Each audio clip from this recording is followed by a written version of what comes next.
ਸਤਿ ਸ਼੍ਰੀ ਅਕਾਲ ਸਾਰੇ ਵਿਦਿਆਰਥੀਆਂ ਨੂੰ। ਅੱਜ ਅਸੀਂ ਪੁਨਰ ਜਾਗਰਣ ਦਾ ਨੈਕਸਟ ਟੌਪਿਕ ਕਰਨ ਲੱਗੇ ਹਾਂ। ਪੁਨਰ ਜਾਗਰਣ ਦਾ ਵਿਕਾਸ ਤੇ ਪ੍ਰਸਾਰ ਕਿਹਨਾਂ ਖੇਤਰਾਂ ਦੇ ਵਿੱਚ ਹੋਇਆ। ਭਾਵੇਂ ਕਿ ਪੁਨਰ ਜਾਗਰਣ ਦੀ ਸ਼ੁਰੂਆਤ ਇਟਲੀ ਵਿੱਚ ਹੋਈ ਸੀ, ਲੇਕਿਨ ਯੂਰਪ ਦੇ ਹੋਰ ਬਹੁਤ ਸਾਰੇ ਦੇਸ਼ਾਂ ਦੇ ਵਿੱਚ ਜਲਦੀ ਹੀ ਇਸ ਦਾ ਵਿਕਾਸ ਤੇ ਪ੍ਰਸਾਰ ਹੋ ਗਿਆ। ਪੁਨਰ ਜਾਗਰਣ ਸਾਹਿਤ, ਕਲਾ, ਸੰਗੀਤ, ਵਿਗਿਆਨ ਅਤੇ ਭੂਗੋਲਿਕ ਖੋਜਾਂ ਦੇ ਖੇਤਰ ਵਿੱਚ ਹੋਇਆ। ਤੇ ਅੱਜ ਅਸੀਂ ਪੁਨਰ ਜਾਗਰਣ ਨੇ ਸਾਹਿਤ ਦੇ ਖੇਤਰ ਵਿੱਚ ਕੀ ਯੋਗਦਾਨ ਪਾਇਆ ਉਹਦੇ ਬਾਰੇ ਪੜ੍ਹਾਂਗੇ। ਪੁਰਾਣੀਆਂ ਭਾਸ਼ਾਵਾਂ ਬਾਰੇ ਅਸੀਂ ਜਾਣਦੇ ਹਾਂ ਕਿ ਲਾਤੀਨੀ ਅਤੇ ਯੂਨਾਨੀ ਭਾਸ਼ਾ ਜਿਹੜੀਆਂ ਸੀਗੀਆਂ ਉਹ ਪੁਰਾਣੀਆਂ ਭਾਸ਼ਾਵਾਂ ਸੀਗੀਆਂ, ਅਤੇ ਜਿੱਥੇ ਇਹਨਾਂ ਦੋਹਾਂ ਭਾਸ਼ਾਵਾਂ ਦਾ ਵਿਕਾਸ ਹੋਇਆ, ਇਹਦੇ ਨਾਲ ਬਹੁਤ ਸਾਰੀਆਂ ਦੂਸਰੀਆਂ ਦੇਸੀ ਭਾਸ਼ਾਵਾਂ ਇਤਾਲਵੀ, ਅੰਗਰੇਜ਼ੀ, ਫਰੈਂਚ, ਸਪੈਨਿਸ਼, ਜਰਮਨ ਅਤੇ ਡੱਚ ਆਦਿ ਭਾਸ਼ਾਵਾਂ ਦਾ ਵੀ ਵਿਕਾਸ ਹੋਣਾ ਸ਼ੁਰੂ ਹੋ ਗਿਆ। ਅਤੇ ਇਸ ਦੇ ਨਾਲ ਹੀ ਈਸਾਈ ਧਰਮ ਦੀ ਜਿਹੜੀ ਪ੍ਰਸਿੱਧ ਪੁਸਤਕ ਬਾਈਬਲ ਸੀ, ਉਸ ਦਾ ਬਹੁਤ ਸਾਰੀਆਂ ਭਾਸ਼ਾਵਾਂ ਦੇ ਵਿੱਚ ਅਨੁਵਾਦ ਕੀਤਾ ਗਿਆ। ਮੱਧ ਕਾਲ ਵਿੱਚ ਜਿੱਥੇ ਸਾਹਿਤ ਸਿਰਫ ਧਾਰਮਿਕ ਅੰਧ ਵਿਸ਼ਵਾਸਾਂ ਦੀਆਂ ਜੰਜੀਰਾਂ ਦੇ ਵਿੱਚ ਜਕੜਿਆ ਹੋਇਆ ਸੀ, ਧਰਮ ਹੀ ਸਾਹਿਤ ਦਾ ਮੁੱਖ ਵਿਸ਼ਾ ਹੁੰਦਾ ਸੀਗਾ, ਲੇਕਿਨ ਉਸ ਦੀ ਜਗ੍ਹਾ 'ਤੇ ਪੁਨਰ ਜਾਗਰਣ ਦੇ ਪ੍ਰਭਾਵ ਸਦਕਾ ਹੁਣ ਹੋਰ ਬਹੁਤ ਸਾਰੇ ਵਿਸ਼ੇ ਆ ਗਏ, ਜਿਵੇਂ ਇਤਿਹਾਸ, ਭੂਗੋਲ, ਰਾਜਨੀਤੀ ਸ਼ਾਸਤਰ, ਫਿਲਾਸਫੀ ਆਦਿ ਵਰਗੇ ਵਿਸ਼ਿਆਂ ਦਾ ਸੁਤੰਤਰ ਰੂਪ ਦੇ ਵਿੱਚ ਅਧਿਐਨ ਹੋਣ ਲੱਗ ਗਿਆ। ਜਿੱਥੇ ਪਹਿਲਾਂ ਧਰਮ ਦੀ ਗੱਲ ਕੀਤੀ ਜਾਂਦੀ ਸੀ, ਹੁਣ ਕੀ ਆ, ਮਨੁੱਖ ਦੇ ਵਰਤਮਾਨ ਜੀਵਨ ਦੀਆਂ ਗੱਲਾਂ ਹੋਣੀਆਂ ਸ਼ੁਰੂ ਹੋ ਗਈਆਂ। ਭੌਤਿਕ ਵਿਕਾਸ ਕਿਵੇਂ ਕੀਤਾ ਜਾਵੇ, ਮਨੁੱਖ ਦੀ ਭਲਾਈ ਕਿਵੇਂ ਕੀਤੀ ਜਾਵੇ, ਇਹਨਾਂ ਚੀਜ਼ਾਂ ਦੇ ਵੱਲ ਧਿਆਨ ਦੇਣਾ ਸ਼ੁਰੂ ਕਰ ਦਿੱਤਾ ਗਿਆ। ਹੁਣ ਆਪਾਂ ਸਭ ਤੋਂ ਪਹਿਲਾਂ ਪੜ੍ਹਾਂਗੇ ਕਿ ਕਿਹੜੇ ਦੇਸ਼ ਦੇ ਸਾਹਿਤ ਦੇ ਖੇਤਰ ਵਿੱਚ ਪਹਿਲਾਂ ਵਿਕਾਸ ਹੋਇਆ ਸੀ। ਸਭ ਤੋਂ ਪਹਿਲਾਂ ਇਤਾਲਵੀ ਸਾਹਿਤ ਦਾ ਵਿਕਾਸ ਹੋਇਆ। ਪੁਨਰ ਜਾਗਰਣ ਕਾਲ ਦੀ ਸਭ ਤੋਂ ਪਹਿਲੀ ਪ੍ਰਾਪਤੀ ਜਿਹੜੀ ਉਹ ਸਾਹਿਤ ਦਾ ਵਿਕਾਸ ਹੋਣਾ ਆ, ਜਿਸ ਵਿੱਚ ਇਟਲੀ ਜਿਹੜਾ ਸੀ ਉਹ ਸਭ ਤੋਂ ਅੱਗੇ ਨਿਕਲ ਗਿਆ। ਇਟਲੀ ਦੇ ਵਿਦਵਾਨਾਂ ਨੂੰ ਪਤਾ ਸੀ ਕਿ ਇਟਲੀ ਦੇ ਲੋਕ ਹੈ ਜਿਹੜੇ ਉਹ ਇਤਾਲਵੀ ਭਾਸ਼ਾ ਬੋਲਦੇ ਆ, ਜਿਸ ਕਰਕੇ ਉਹਨਾਂ ਨੇ ਆਪਣੀਆਂ ਸਾਰੀਆਂ ਰਚਨਾਵਾਂ ਹੈ ਜਿਹੜੀਆਂ ਉਹ ਇਤਾਲਵੀ ਭਾਸ਼ਾ ਦੇ ਵਿੱਚ ਹੀ ਲਿਖੀਆਂ। ਇਟਲੀ ਦੇ ਬਹੁਤ ਸਾਰੇ ਪ੍ਰਸਿੱਧ ਵਿਦਵਾਨ ਹੋਏ ਹਨ, ਜਿਵੇਂ ਦਾਂਤੇ, ਪੀਟਰਾਰਕ, ਬੋਕਾਸੀਓ ਅਤੇ ਮੈਕਿਆਵਲੀ ਬਹੁਤ ਜ਼ਿਆਦਾ ਪ੍ਰਸਿੱਧ ਵਿਦਵਾਨ ਹੋਏ ਹਨ। ਖਾਸ ਤੌਰ 'ਤੇ 13ਵੀਂ ਅਤੇ 14ਵੀਂ ਸਦੀ ਦੇ ਵਿੱਚ ਇਟਲੀ ਦੇ ਵਿੱਚ ਬਹੁਤ ਸਾਰਾ ਸਾਹਿਤ ਜਿਹੜਾ ਸੀ ਉਹ ਲਿਖਿਆ ਗਿਆ, ਜਿਸ ਨੇ ਦੂਸਰੇ ਦੇਸ਼ਾਂ ਦੇ ਸਾਹਿਤ ਨੂੰ ਵੀ ਪ੍ਰਭਾਵਿਤ ਕੀਤਾ। ਸਭ ਤੋਂ ਪਹਿਲਾਂ ਜਿਹੜਾ ਆਪਾਂ ਇਟਲੀ ਦਾ ਸਾਹਿਤਕਾਰ ਜਿਹਦੇ ਬਾਰੇ ਹੁਣ ਪੜ੍ਹਾਂਗੇ, ਉਸ ਦਾ ਨਾਮ ਹੈ ਦਾਂਤੇ। ਦਾਂਤੇ ਨੂੰ ਈਸਾਈ ਜਗਤ ਦੇ ਸਾਮੰਤੀ ਕਾਲ ਦਾ ਸਭ ਤੋਂ ਮਹਾਨ ਕਵੀ ਮੰਨਿਆ ਜਾਂਦਾ ਹੈ, ਔਰ ਉਸਨੇ ਜਿਹੜੀਆਂ ਰਚਨਾਵਾਂ ਲਿਖੀਆਂ ਉਸ ਨਾਲ ਇੱਕ ਨਵੇਂ ਯੁੱਗ ਦੀ ਸ਼ੁਰੂਆਤ ਹੋ ਗਈ। ਉਸ ਦਾ ਜਨਮ 1265 ਵਿੱਚ ਫਲੋਰੈਂਸ ਦੇ ਵਿੱਚ ਹੋਇਆ ਸੀ। ਉਹ ਬਹੁਤ ਜ਼ਿਆਦਾ ਗੰਭੀਰ ਧਾਰਮਿਕ ਵਿਚਾਰਾਂ ਵਾਲਾ ਸੀ। ਧਰਮ ਦੇ ਵਿੱਚ ਉਸਨੂੰ ਬਹੁਤ ਜ਼ਿਆਦਾ ਸ਼ਰਧਾ ਸੀ, ਲੇਕਿਨ ਉਸਨੇ ਦੇਖਿਆ ਕਿ ਈਸਾਈ ਧਰਮ ਦੇ ਵਿੱਚ ਬਹੁਤ ਸਾਰੀਆਂ ਬੁਰਾਈਆਂ ਆ ਗਈਆਂ ਹਨ। ਇਸ ਕਰਕੇ ਉਸਨੇ ਆਪਣੀਆਂ ਦੋ ਰਚਨਾਵਾਂ ਲਿਖੀਆਂ, ਡਿਵਾਈਨ ਕਾਮੇਡੀ ਅਤੇ ਦੂਸਰੀ ਰਚਨਾ ਦਾ ਨਾਮ ਸੀ ਹੈਲ, ਪੁਰਗੇਟਰੀ ਐਂਡ ਹੈਵਨ। ਦਾਂਤੇ ਦੀਆਂ ਰਚਨਾਵਾਂ ਤੋਂ ਪਤਾ ਲੱਗਦਾ ਸਾਨੂੰ ਕਿ ਉਸਨੇ ਆਪਣੀਆਂ ਰਚਨਾਵਾਂ ਦੇ ਵਿੱਚ ਉਸ ਸਮੇਂ ਪੋਪ ਅਤੇ ਪਾਦਰੀਆਂ ਦੇ ਜੀਵਨ ਦੇ ਵਿੱਚ ਜਿਹੜੀ ਪਖੰਡਵਾਦ ਆ ਗਿਆ ਸੀ, ਉਹ ਉਸ ਨੂੰ ਬਿਲਕੁਲ ਵੀ ਪਸੰਦ ਨਹੀਂ ਕਰਦਾ ਸੀ। ਇਸ ਕਰਕੇ ਉਸਨੇ ਇਹਨਾਂ ਚੀਜ਼ਾਂ ਦਾ ਖੰਡਨ ਕੀਤਾ, ਔਰ ਉਸ ਦੀਆਂ ਰਚਨਾਵਾਂ ਪੜ੍ਹ ਕੇ ਸਾਨੂੰ ਪਤਾ ਚੱਲਦਾ ਕਿ ਮਨੁੱਖ ਨੂੰ ਨੈਤਿਕ ਅਤੇ ਸਦਾਚਾਰੀ ਜੀਵਨ ਬਤੀਤ ਕਰਨ ਦੀ ਉਸਨੇ ਪ੍ਰੇਰਨਾ ਦਿੱਤੀ। ਅਤੇ ਇਸ ਦੀਆਂ ਰਚਨਾਵਾਂ ਤੋਂ ਸਾਨੂੰ ਮਨੁੱਖੀ ਪ੍ਰੇਮ, ਦੇਸ਼ ਭਗਤੀ ਅਤੇ ਕੁਦਰਤ ਨਾਲ ਪ੍ਰੇਮ ਬਾਰੇ ਪ੍ਰੇਰਨਾ ਵੀ ਜਿਹੜੀ ਉਹ ਮਿਲਦੀ ਹੈ। ਉਸ ਦੀਆਂ ਰਚਨਾਵਾਂ ਤੋਂ ਆਧੁਨਿਕ ਯੁੱਗ ਦੀ ਸ਼ੁਰੂਆਤ ਹੋ ਗਈ। ਇਟਲੀ ਦੇ ਹੀ ਦੂਸਰੇ ਵਿਦਵਾਨ ਬਾਰੇ ਪੜ੍ਹਾਂਗੇ ਹੁਣ ਆਪਾਂ। ਦੂਸਰੇ ਵਿਦਵਾਨ ਦਾ ਨਾਮ ਹੈ ਫਰਾਂਸਿਸਕੋ ਪੀਟਰਾਰਕ। ਇਸ ਦਾ ਜਨਮ 1304 ਵਿੱਚ ਫਲੋਰੈਂਸ ਦੇ ਵਿੱਚ ਹੀ ਹੋਇਆ ਸੀ। ਉਸਦੇ ਪਿਤਾ ਉਸ ਦੇ ਵਿਚਾਰਾਂ ਨੂੰ ਬਿਲਕੁਲ ਵੀ ਪਸੰਦ ਨਹੀਂ ਕਰਦੇ ਸੀ, ਜਿਸ ਕਰਕੇ ਉਸ ਨੂੰ ਆਪਣਾ ਸ਼ਹਿਰ ਛੱਡਣਾ ਪਿਆ, ਅਤੇ ਉਸ ਦੀ ਮੁੱਢਲੀ ਸਿੱਖਿਆ ਬਲੋਗਨਾ ਅਤੇ ਮੈਂਟਾਪੇਲੀਅਰ ਦੇ ਵਿੱਚ ਹੋਈ ਸੀ। ਥੋੜ੍ਹੇ ਸਮੇਂ ਤੱਕ ਉਸਨੇ ਚਰਚ ਵਿੱਚ ਨੌਕਰੀ ਵੀ ਕੀਤੀ ਸੀ। ਫਿਰ ਉਸਨੇ ਪੁਰਾਣੇ ਲਾਤੀਨੀ ਗ੍ਰੰਥਾਂ ਦਾ ਅਧਿਐਨ ਕੀਤਾ। ਇਤਾਲਵੀ ਭਾਸ਼ਾ ਦੇ ਵਿੱਚ ਬਹੁਤ ਸਾਰੀਆਂ ਕਵਿਤਾਵਾਂ ਵੀ ਲਿਖੀਆਂ, ਜਿਹੜੀਆਂ ਕਿ ਬਹੁਤ ਜ਼ਿਆਦਾ ਫੇਮਸ ਹੋਈਆਂ। ਉਸਨੇ ਉੱਤਰੀ ਯੂਰਪ ਦੇ ਬਹੁਤ ਸਾਰੇ ਦੇਸ਼ਾਂ ਦੀ ਯਾਤਰਾ ਵੀ ਕੀਤੀ। ਕਈ ਸਾਲਾਂ ਤੱਕ ਮਿਲਾਨ, ਵੀਨਸ ਅਤੇ ਰੋਮ ਦੇ ਸ਼ਹਿਰਾਂ ਦੇ ਵਿੱਚ ਵੀ ਉਸ ਨੂੰ ਰਹਿਣਾ ਪਿਆ, ਜਿੱਥੇ ਵੱਖ-ਵੱਖ ਲੋਕਾਂ ਦੇ ਨਾਲ ਅਤੇ ਵਿਦਵਾਨਾਂ ਦੇ ਨਾਲ ਉਸ ਦਾ ਮੇਲ ਹੋਇਆ। ਉਸ ਦੀਆਂ ਪ੍ਰਸਿੱਧ ਰਚਨਾਵਾਂ ਸੀਗੀਆਂ ਰੋਮਨ ਜਨਰਲ ਸੀਪੀਓ ਅਫਰੀਕਨਜ਼ ਦੇ ਉੱਤੇ ਉਸਨੇ ਮਹਾਕਾਵਿ ਲਿਖਿਆ ਸੀਗਾ। ਇਸ ਤੋਂ ਇਲਾਵਾ ਉਸਨੇ ਜੂਲੀਅਸ ਸੀਜ਼ਰ ਅਤੇ ਪੋਪ ਪਦ ਦੀ ਰੋਮ ਤੋਂ ਐਵੀਗਨਨ ਵਿਖੇ ਤਬਦੀਲੀ ਸੰਬੰਧੀ ਰਚਨਾਵਾਂ ਵੀ ਲਿਖੀਆਂ। ਯੂਨਾਨੀ ਭਾਸ਼ਾ ਦੇ ਨਾਲ ਉਸ ਨੂੰ ਬਹੁਤ ਜ਼ਿਆਦਾ ਪਿਆਰ ਸੀ। ਉਸ ਦੀਆਂ ਸਾਹਿਤਕ ਪ੍ਰਾਪਤੀਆਂ ਤੋਂ ਖੁਸ਼ ਹੋ ਕੇ ਪੋਪ ਨੇ ਉਸ ਨੂੰ ਬਹੁਤ ਸਾਰਾ ਪੈਸਾ ਦਾਨ ਦੇ ਰੂਪ ਵਿੱਚ ਦਿੱਤਾ ਸੀ। ਪੈਰਿਸ ਦੀ ਯੂਨੀਵਰਸਿਟੀ ਅਤੇ ਰੋਮ ਦੇ ਨਗਰ ਵਾਸੀਆਂ ਨੇ ਉਸ ਨੂੰ ਬਹੁਤ ਵਾਰੀ ਸਨਮਾਨਿਤ ਵੀ ਕੀਤਾ। ਪੀਟਰਾਰਕ ਨੇ ਸਮੁੱਚੇ ਯੂਰਪ ਵਿੱਚ ਮਾਨਵਤਾਵਾਦੀ ਵਿਚਾਰਧਾਰਾ ਨੂੰ ਉਤਸ਼ਾਹਿਤ ਕੀਤਾ, ਜਿਸ ਕਰਕੇ ਉਸ ਨੂੰ ਮਾਨਵਤਾਵਾਦ ਦਾ ਪਿਤਾਮਾ ਵੀ ਮੰਨਿਆ ਜਾਂਦਾ। ਦੂਸਰਾ ਵਿਦਵਾਨ ਹੈ ਜਿਹੜਾ ਉਹ ਹੈ ਗਿਓਵੰਨੀ ਬੋਕਾਸੀਓ। ਬੋਕਾਸੀਓ ਪੇਟਰਾਰਕ ਦਾ ਹੀ ਚੇਲਾ ਸੀ, ਜਿਸ ਨੂੰ 14ਵੀਂ ਸਦੀ ਦਾ ਮਹਾਨ ਸਾਹਿਤਕਾਰ ਅਤੇ ਮਾਨਵਤਾਵਾਦੀ ਮੰਨਿਆ ਜਾਂਦਾ ਹੈ।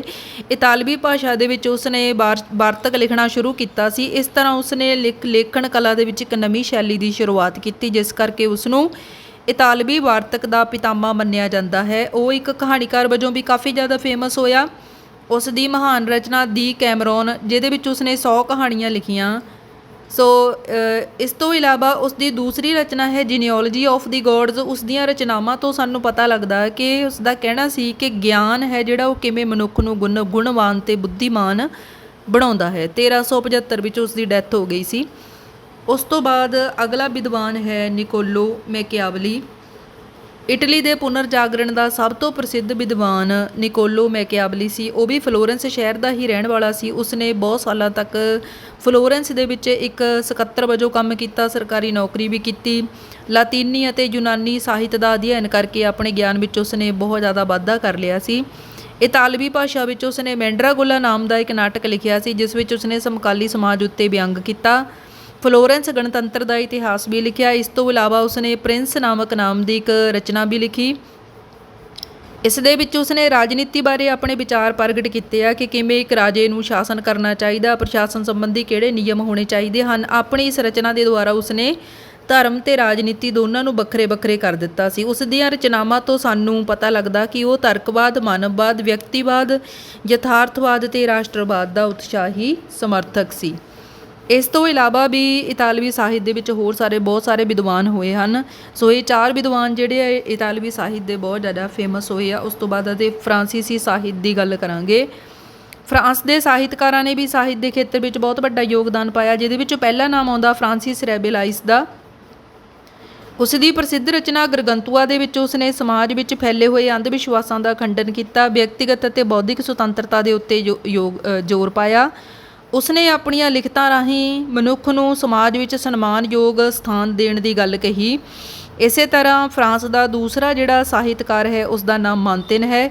ਉਹ ਇੱਕ ਨਿਬੰਧ ਲੇਖਕ ਸੀ। ਆਪਣੇ ਲੇਖਾਂ ਰਾਹੀਂ ਉਸਨੇ ਮਨੁੱਖੀ ਸੁਤੰਤਰਤਾ ਅਤੇ ਵਿਸ਼ਵ ਭਾਈਚਾਰੇ ਦੀ ਗੱਲ ਕੀਤੀ। ਉਸਨੇ ਕਿਹਾ ਕਿ ਮਨੁੱਖ ਨੂੰ ਆਨੰਦਮਈ ਜੀਵਨ ਬਤੀਤ ਕਰਨਾ ਚਾਹੀਦਾ ਹੈ।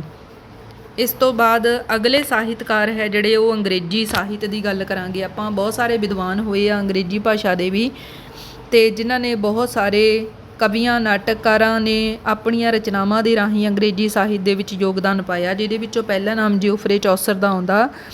ਉਹ ਇਟਲੀ ਦੇ ਵਿਦਵਾਨ ਬੋਕਾਸੀਓ ਤੋਂ ਬਹੁਤ ਜ਼ਿਆਦਾ ਪ੍ਰਭਾਵਿਤ ਸੀਗਾ। ਉਸ ਦੀ ਪ੍ਰਸਿੱਧ ਰਚਨਾ ਹੈ ਜਿਹੜੀ ਯੂਟੋਪੀਆ। ਯੂਟੋਪੀਆ ਦੇ ਵਿੱਚ ਉਸਨੇ ਸਮਾਜ ਵਿੱਚ ਫੈਲੀਆਂ ਹੋਈਆਂ ਬੁਰਾਈਆਂ ਅਤੇ ਸ਼ਾਸਨ ਦੀਆਂ ਬੁਰਾਈਆਂ ਦਾ ਜ਼ੋਰਦਾਰ ਖੰਡਨ ਕੀਤਾ ਅਤੇ ਇੱਕ ਆਦਰਸ਼ ਸਮਾਜ ਦੀ ਤਸਵੀਰ ਆਪਣੀ ਰਚਨਾ ਦੇ ਵਿੱਚ ਪੇਸ਼ ਕੀਤੀ। ਦੂਸਰਾ ਵਿਦਵਾਨ ਹੈ ਅੰਗਰੇਜ਼ੀ ਸਾਹਿਤ ਦਾ ਐਡਮੰਡ ਸਪੈਂਸਰ। ਐਡਮੰਡ ਸਪੈਂਸਰ ਦੀ ਫੇਰੀ ਕੁਈਨ ਨਾਮ ਦੀ ਰਚਨਾ ਬਹੁਤ ਜ਼ਿਆਦਾ ਫੇਮਸ ਹੋਈ ਸੀ, ਜਿਸ ਵਿੱਚ ਉਸਨੇ ਪ੍ਰਿੰਸ ਆਰਥਰ ਦੇ ਸਦਾਚਾਰੀ ਜੀਵਨ ਨੂੰ ਪੇਸ਼ ਕੀਤਾ। ਤੀਸਰਾ ਅੰਗਰੇਜ਼ੀ ਸਾਹਿਤਕਾਰ ਫਰਾਂਸਿਸ ਬੇਕਨ ਹੈ। ਆਪਣੇ ਯੁੱਗ ਦਾ ਸਭ ਤੋਂ ਮਹਾਨ ਅੰਗਰੇਜ਼ੀ ਨਿਬੰਧ ਲੇਖਕ ਮੰਨਿਆ ਜਾਂਦਾ, ਜਿਸ ਨੇ ਆਪਣੇ ਲੇਖਾਂ ਵਿੱਚ ਆਦਰਸ਼ ਰਾਜ ਦੇ ਨਿਰਮਾਣ ਦੀ ਗੱਲ ਜਿਹੜੀ ਹੈ ਉਹ ਪੇਸ਼ ਕੀਤੀ। ਅੰਗਰੇਜ਼ੀ ਸਾਹਿਤ ਦਾ ਅਗਲਾ ਵਿਦਵਾਨ ਹੈ ਫਰਾਂਸਿਸ ਬੇਕਨ। ਫਰਾਂਸਿਸ ਬੇਕਨ ਨੇ ਆਪਣੀਆਂ ਰਚਨਾਵਾਂ ਦੇ ਵਿੱਚ ਆਦਰਸ਼ ਰਾਜ ਦੇ ਨਿਰਮਾਣ ਦੀ ਗੱਲ ਕਹੀ। ਅਤੇ ਉਸ ਤੋਂ ਅੱਗੇ ਆਉਂਦਾ ਹੈ ਵਿਲੀਅਮ ਸ਼ੇਕਸਪੀਅਰ। ਉਸ ਨੇ ਸੁੱਖ ਅਤੇ ਦੁੱਖ ਦੋਹਾਂ ਵਿਸ਼ਿਆਂ ਦੇ ਉੱਤੇ ਟੋਟਲ 38 ਨਾਟਕ ਲਿਖੇ ਸੀਗੇ। ਉਸ ਦੇ ਨਾਟਕਾਂ ਵਿੱਚੋਂ merchant of Venus, Romeo Juliet, Hamlet ਅਤੇ ਮੈਕਬਥ ਇਹ ਨਾਟਕ ਬਹੁਤ ਜ਼ਿਆਦਾ ਫੇਮਸ ਹੋਏ ਆ। ਉਸ ਨੇ ਆਪਣੇ ਨਾਟਕਾਂ ਵਿੱਚ ਮਨੁੱਖੀ ਸ਼ਖਸੀਅਤ ਦੇ ਹਰੇਕ ਪਹਿਲੂ ਨੂੰ ਪੇਸ਼ ਕੀਤਾ। ਉਸ ਦੀਆਂ ਰਚਨਾਵਾਂ ਤੋਂ ਸਾਨੂੰ ਦੇਸ਼ ਭਗਤੀ ਅਤੇ ਮਾਨਵਵਾਦ ਦੀ ਝਲਕ ਜਿਹੜੀ ਉਹ ਨਜ਼ਰ ਆਉਂਦੀ ਹੈ। ਇਸ ਤੋਂ ਇਲਾਵਾ ਹੋਰ ਬਹੁਤ ਸਾਰੀਆਂ ਭਾਸ਼ਾਵਾਂ ਦੇ ਵਿੱਚ ਵੀ ਸਾਹਿਤ ਲਿਖਿਆ। ਜਿਵੇਂ ਆਪਾਂ ਹਾਲੈਂਡ ਦੇ ਸਾਹਿਤਕਾਰ ਦੀ ਗੱਲ ਕਰਦੇ ਹਾਂ। ਹਾਲੈਂਡ ਦੇ ਵਿੱਚ ਪ੍ਰਸਿੱਧ ਸਾਹਿਤਕਾਰ ਜਿਹੜਾ ਹੋਇਆ ਉਹ ਏਰਾਸਮਜ਼, ਜਿਸ ਨੂੰ ਯੂਰਪ ਦਾ ਵਿਦਵਾਨ ਵੀ ਕਿਹਾ ਜਾਂਦਾ ਹੈ। ਉਸ ਨੇ ਆਪਣੀਆਂ ਰਚਨਾਵਾਂ ਵਿੱਚ ਵੀ ਪਾਦਰੀਆਂ ਦੇ ਬਿਲਾਸੀ ਜੀਵਨ ਦੇ ਧਾਰਮਿਕ ਜੀਵਨ ਵਿੱਚ ਜਿੰਨੇ ਵੀ ਪਾਖੰਡ, ਅਡੰਬਰ ਆ ਚੁੱਕੇ ਸੀਗੇ, ਉਹਨਾਂ ਦਾ ਮਖੌਲ ਉਡਾਇਆ ਵਿਅੰਗਾਤਮਕ ਢੰਗ ਨਾਲ। ਉਸ ਦੀ ਰਚਨਾ ਇਨ ਪ੍ਰੇਜ਼ ਆਫ ਫੋਲੀ ਬਹੁਤ ਜ਼ਿਆਦਾ ਫੇਮਸ ਹੋਈ ਸੀ, ਜਿਸ ਵਿੱਚ ਉਸਨੇ ਇਹਨਾਂ ਚੀਜ਼ਾਂ ਦੇ ਉੱਤੇ ਵਿਅੰਗ ਕੱਸਿਆ ਸੀ। ਇਹ ਕਿਤਾਬ ਜਿਹੜੀ ਬਾਈਬਲ ਤੋਂ ਜ਼ਿਆਦਾ ਵਿਕਣ ਵਾਲੀ ਵਿਸ਼ਵ ਦੀ ਸਭ ਤੋਂ ਦੂਜੇ ਨੰਬਰ 'ਤੇ ਆਉਣ ਵਾਲੀ ਕਿਤਾਬ ਸੀ ਇਹ। ਉਸ ਤੋਂ ਬਾਅਦ ਆਉਂਦਾ ਹੈ ਜਰਮਨ ਦਾ ਵਿਦਵਾਨ ਮਾਰਟਿਨ ਲੂਥਰ। ਉਸਨੇ ਜਰਮਨ ਸਾਹਿਤ ਦੇ ਵਿੱਚ ਯੋਗਦਾਨ ਪਾਇਆ ਆਪਣੀਆਂ ਰਚਨਾਵਾਂ ਦੇ ਰਾਹੀਂ। ਉਸਨੇ ਬਾਈਬਲ ਦਾ ਜਰਮਨ ਭਾਸ਼ਾ ਦੇ ਵਿੱਚ ਅਨੁਵਾਦ ਕੀਤਾ ਸੀ। ਇਸ ਤੋਂ ਇਲਾਵਾ ਵੀ ਜਰਮਨ ਦੇ ਸਾਹਿਤ ਦੇ ਵਿੱਚ ਹੋਰ ਵੀ ਬਹੁਤ ਸਾਰੇ ਇਤਿਹਾਸਕਾਰ ਹੋਏ, ਰੁਡੋਲਫਸ ਐਗਰੀਕੋਲਾ, ਜੌਨ ਡਿਊਸ਼ਲਿਨ ਤੇ ਉਲਰਿਚ ਵਾਲਹਟਨ। ਅੱਗੇ ਗੱਲ ਕਰਦੇ ਆਪਾਂ ਸਪੇਨ ਦੇ ਸਾਹਿਤਕਾਰ ਦੀ। ਸਪੇਨ ਦਾ ਵਿਦਵਾਨ ਸਰਵਾਂਤੇਜ਼ ਬਹੁਤ ਜ਼ਿਆਦਾ ਫੇਮਸ ਹੋਇਆ, ਉਸ ਨੂੰ ਵੀ ਬਹੁਤ ਵੱਡਾ ਸਥਾਨ ਹਾਸਿਲ ਹੈ। ਉਸਨੇ ਆਪਣੀ ਰਚਨਾ ਡੌਨ ਕੁਇਕਸੋਟ ਰਾਹੀਂ ਸਮਕਾਲੀ ਸਮਾਜ ਦੀਆਂ ਬੁਰਾਈਆਂ ਦੀ ਵਿਅੰਗਾਤਮਕ ਢੰਗ ਨਾਲ ਨਿਖੇਧੀ ਕੀਤੀ। ਇਸ ਤੋਂ ਅੱਗੇ ਵਿਦਵਾਨ ਆਉਂਦਾ ਹੈ ਪੁਰਤਗਾਲ ਦਾ ਲੂਈ ਦੀ ਕੈਮੂਇਜ਼। ਉਸਨੇ ਆਪਣੀ ਰਚਨਾ ਲੂਸੀਆਡਸ ਰਾਹੀਂ ਜਿਹੜਾ ਸੀ ਉਹ ਪੁਨਰ ਜਾਗਰਣ ਕਾਲ ਦੇ ਵਿੱਚ ਆਪਣਾ ਯੋਗਦਾਨ ਪਾਇਆ ਆਪਣੀ ਰਚਨਾ ਰਾਹੀਂ। ਇਸ ਪ੍ਰਕਾਰ ਆਪਾਂ ਦੇਖਦੇ ਹਾਂ ਕਿ ਵੱਖ-ਵੱਖ ਯੂਰਪੀ ਦੇਸ਼ਾਂ ਦੇ ਬਹੁਤ ਸਾਰੇ ਵਿਦਵਾਨਾਂ ਅਤੇ ਸਾਹਿਤਕਾਰਾਂ ਨੇ ਆਪਣੀਆਂ ਰਚਨਾਵਾਂ ਦੇ ਦੁਆਰਾ ਪੁਨਰ ਜਾਗਰਣ ਦਾ ਸੰਦੇਸ਼ ਦਿੱਤਾ ਉਸ ਸਮੇਂ ਦੇ ਸਮਾਜ ਨੂੰ, ਉਸ ਸਮੇਂ ਦੇ ਸ਼ਾਸਨ ਪ੍ਰਬੰਧ ਨੂੰ, ਜਿਸ ਦੇ ਸਿੱਟੇ ਵਜੋਂ ਸਿੱਖਿਆ ਅਤੇ ਸੰਸਕ੍ਰਿਤੀ ਨੂੰ ਚਰਚ ਦੀ ਗੁਲਾਮੀ ਤੋਂ ਆਜ਼ਾਦੀ ਪ੍ਰਾਪਤ ਹੋ ਗਈ। ਜਿੱਥੇ ਪਹਿਲਾਂ ਸਿਰਫ ਈਸਾਈ ਧਰਮ ਅਤੇ ਧਾਰਮਿਕ ਸਾਹਿਤ ਦਾ ਅਧਿਐਨ ਕੀਤਾ ਜਾਂਦਾ ਸੀ, ਹੁਣ ਉੱਥੇ ਹੀ ਦੂਸਰੇ ਵਿਸ਼ਿਆਂ ਜਿਵੇਂ ਇਤਿਹਾਸ, ਭੂਗੋਲ, ਰਾਜਨੀਤੀ ਸ਼ਾਸਤਰ, ਫਿਲਾਸਫੀ ਅਤੇ ਮਾਨਵਤਾਵਾਦ ਵਰਗੇ ਵਿਸ਼ਿਆਂ ਦਾ ਸੁਤੰਤਰ ਰੂਪ ਵਿੱਚ ਅਧਿਐਨ ਹੋਣਾ ਸ਼ੁਰੂ ਹੋ ਗਿਆ। ਦੈਵੀ ਵਿਚਾਰਧਾਰਾ ਦੇ ਵਿੱਚੋਂ ਲੋਕ ਬਾਹਰ ਆ ਗਏ। ਅਧਿਆਤਮਿਕਤਾ ਦੇ ਥਾਂ 'ਤੇ ਹੁਣ ਮਨੁੱਖ ਅਤੇ ਮਨੁੱਖ ਦੇ ਵਰਤਮਾਨ ਜੀਵਨ ਨੂੰ ਪ੍ਰਮੁੱਖਤਾ ਦਿੱਤੀ ਜਾਣ ਲੱਗ ਪਈ। ਸੋ ਇਸ ਤਰ੍ਹਾਂ ਆਪਾਂ ਦੇਖਦੇ ਹਾਂ ਕਿ ਪੁਨਰ ਜਾਗਰਣ ਕਾਲ ਨੇ ਸਾਹਿਤ ਦੇ ਖੇਤਰ ਵਿੱਚ ਵੱਡੇ ਵੱਡੇ ਵਿਦਵਾਨ ਪੈਦਾ ਕਰਕੇ ਬਹੁਤ ਵੱਡਾ ਯੋਗਦਾਨ ਪਾਇਆ ਲੋਕਾਂ ਦੀ ਸੋਚਣੀ ਨੂੰ ਚੇਂਜ ਕਰਨ ਦੇ ਵਿੱਚ। ਟੋਟਲ ਆਪਾਂ ਦੇਖਿਆ ਵੀ ਜਿੰਨੇ ਵੀ ਵਿਦਵਾਨਾਂ ਨੇ ਇਹ ਸਾਰੀਆਂ ਰਚਨਾਵਾਂ ਲਿਖੀਆਂ, ਉਹਨਾਂ ਨੇ ਆਪਣੀਆਂ ਰਚਨਾਵਾਂ ਦੇ ਦੁਆਰਾ ਲੋਕਾਂ ਨੂੰ ਪੁਰਾਣੇ ਅੰਧ ਵਿਸ਼ਵਾਸਾਂ ਦੇ ਵਿੱਚ, ਧਾਰਮਿਕ ਜੰਜੀਰਾਂ ਦੇ ਵਿੱਚ ਲੋਕ ਜਿਹੜੇ ਜਕੜੇ ਹੋਏ ਸੀ ਉਹਨਾਂ ਦੇ ਵਿੱਚੋਂ ਬਾਹਰ ਕੱਢਣ ਦੀ ਉਹਨਾਂ ਨੇ ਲੋਕਾਂ ਨੂੰ ਕੋਸ਼ਿਸ਼ ਕੀਤੀ, ਲੋਕਾਂ ਨੂੰ ਇੱਕ ਨਵਾਂ ਦ੍ਰਿਸ਼ਟੀਕੋਣ ਦਿੱਤਾ। ਬਾਈਬਲ ਦੀ ਸਹੀ ਅਰਥ ਕੀ ਹਨ, ਕੀ ਮਾਇਨੇ ਹਨ ਅਸਲੀ ਰੂਪ ਦੇ ਵਿੱਚ, ਐਸੇ ਵਿਦਵਾਨਾਂ ਨੇ ਸਹੀ ਗੱਲਾਂ ਜਿਹੜੀਆਂ ਸੀ ਉਹ ਲੋਕਾਂ ਦੇ ਸਾਹਮਣੇ ਲਿਆ ਕੇ ਲੋਕਾਂ ਦੀ ਸੋਚਣੀ ਨੂੰ ਤਬਦੀਲ ਕਰਨ ਦੇ ਵਿੱਚ ਆਪਣਾ ਯੋਗਦਾਨ ਪਾਇਆ। ਧੰਨਵਾਦ ਜੀ।